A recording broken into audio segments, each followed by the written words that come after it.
그리고요, 이런 것도 있어요. 강조점을 마태복음에만 기록되어 있는 특수 자료를 통해서도 알 수 있지만요. 다른 복음서와도 같이 기록되어 있는데 약간의 차이점이 분명히 있거든요. 그거에 집중해보면 이 복음서가 강조하려는 게 이런 거구나 라는 것도 또 알 수 있는 부분이 있습니다. 두 가지 예를 들어보려고 하는데요. 먼저 길 잃은 양의 비유입니다. 이 길 잃은 양의 비유가 마태복음 18장과 누가복음 15장에 같이 나오거든요.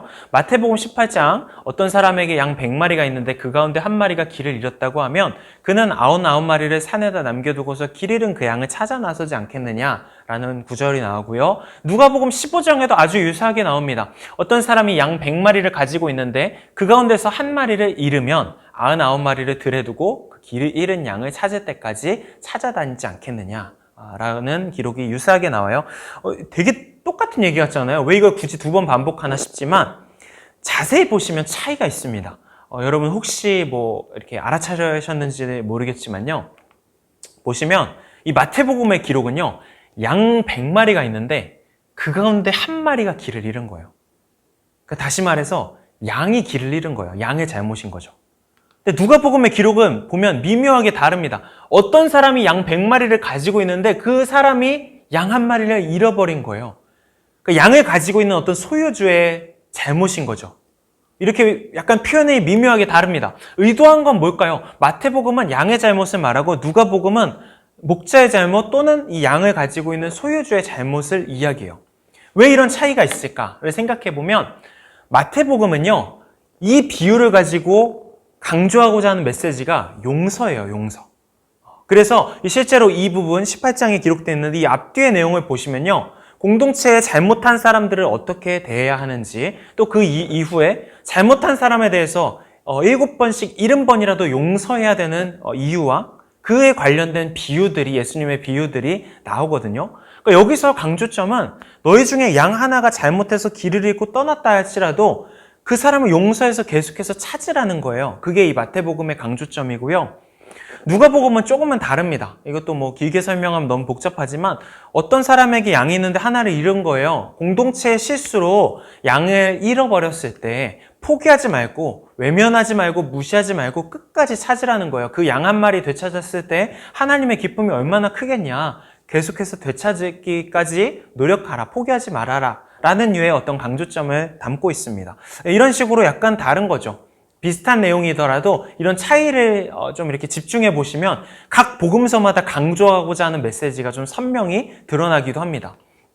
한 가지만 더 말씀드릴게요. 혼인잔치 비유가 나와요. 마태복음 22장과 누가복음 14장에 각각 이제 이 혼인잔치 비유가 나옵니다. 아주 간단히 말씀드리면 임금이 잔치를 베풀어요. 그리고 나서 막 사람들을 초대하죠. 근데 첫 번째로 초대한 사람들이 각자 막 변명과 이유를 대면서 오지 않아요. 여기에 이제 열받은 임금이 그 사람들을 다 이제 이제 넘겨버리고 길에 나가서 선한 자든 악한 자든 무죄하기로 초대를 합니다. 그러니까 자격 없는 자들이 초대가 된 거예요. 그래서 이제 혼인잔치가 열리게 되는 그런 이제 비유가 나와요. 그래서 이것의 가장 일반적인 해석과 이해는 첫 번째로 초대된 사람들이 어떤 유대인들, 이렇게 하지만 그들이 이제 하나님의 초대를 거부하고 그래서 이제 그 나가서 자격이 없어도 은혜로 초대되는 사람들, 하나님의 잔치에 초대되는 사람들에 대한 이야기가 이어지는 거다라고 생각을 하거든요. 근데 제가 지금 말씀드리고 싶은 거는 아주 비슷하게 두 부분에서 이 기록을 담고 있는데요. 마찬가지로 두 복음서의 강조점이 또 다릅니다. 이 이야기를 통해서 드러내고자 하는 것이.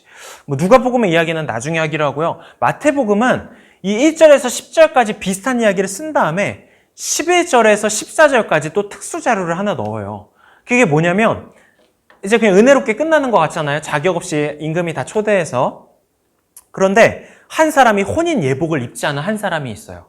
그래서 그 사람을 향해서 너는 왜 혼인 예복이 없냐? 라고 말해서 준비하지 못했다고 하니까 쫓아내요. 그 하늘나라 잔치에서 제외되는 장면이 나오거든요. 그러니까 이게 뭐냐면 혼인 예복이라 함은 보통 예복은 삶의 모습, 믿음에 합당한 삶의 모습이라고 했을 때 단순히 은혜로 초대받아서 끝나는 게 아니라 그것에 마땅한 삶의 모습이 없을 때 얼마든지 쫓겨날 수 있다. 하늘나라에서 제외될 수 있다라는 어떻게 보면 되게 좀 무서운 경고거든요. 왜 마태복음은 이런 이야기들을 굳이 이렇게 특수 자료로 넣고 있을까를 생각해 보면요. 마찬가지로 아까 말했던 마태복음의 염두에 뒀던 1차 독자들이 유대인들, 유대계 그리스도인들이기 때문이다라는 것이 좀 있습니다. 이유는 여러분 그런 사람들의 특징이 뭐였냐면 스스로 자격 있다고 확신하고 있던 사람들이에요.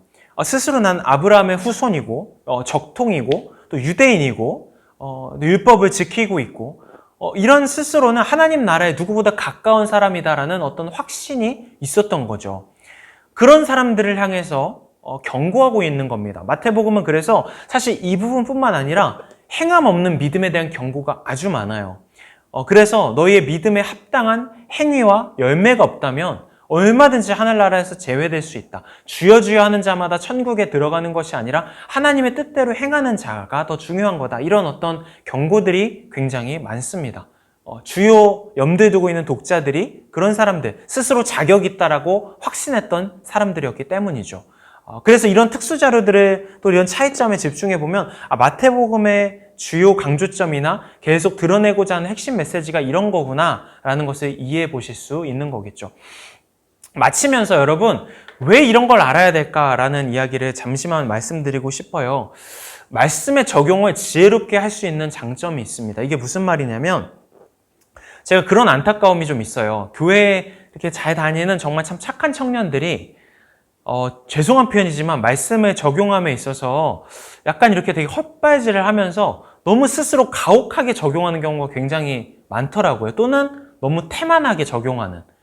무슨 말이냐면 이런 거예요. 이미 하나님 너무 무서운 분이라고 생각하고 있고 이미 너무 많은 의무감과 두려움 속에서 정말 그렇게 막 힘들게 신앙생활을 이미 이어오고 있는데 막 마태복음의 본문 보면서 그런 착한 청년들이 또 이거 나한테 하는 얘기 하면서 막 적용하는 거예요. 그러면서 그래 역시 내가 더 합당한 행위가 없으면 하늘나라에서 쫓겨날 거야. 내가 더 노력해야지. 이런 식의 적용을 하는 거예요. 근데 사실은 제가 봤을 때 그런 청년들에게 마태복음의 메시지는 안 맞을 수도 있다라는 생각이 들어요. 아까 말씀드렸다시피 마태복음의 메시지는 뭔가 매너리즘에 빠져있고 관성으로만 이어지는 어떤 안일한 신앙생활을 하고 있으면서도 스스로 굉장히 안심하고 있는 그런 사람들의 양심을 깨뜨리고 일깨우는 책이거든요. 근데 이제 이런 구분이 없으면 그냥 무작정 다 자기한테 이제 적용을 하는 거죠. 그랬을 때 하나님이 더 무서운 하나님이 되고 신앙은 나에게 자유가 아니라 더 큰 부담과 의무감만 가져다주는 그런 것이 돼버리게 돼요. 그래서 저는 그런 게 참 안타까운 거죠. 차라리 그런 청년들에게는 누가복음에서 끊임없이 기다려주시는 그 둘째 아들을 자격 없이 계속해서 기다려주시는 아버지의 이야기, 아버지의 사랑, 아버지의 모습 그런 것들이 조금 더 적용되면 좋겠다라는 생각이 듭니다.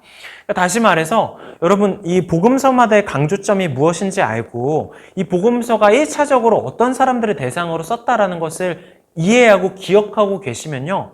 조금 더 숙달되게 숙련되게 말씀의 적용을 지혜롭게 하실 수 있어요. 진짜 여러분의 삶에 참된 자유와 건강함을 가져다주는 적용을 할 수 있는 거죠.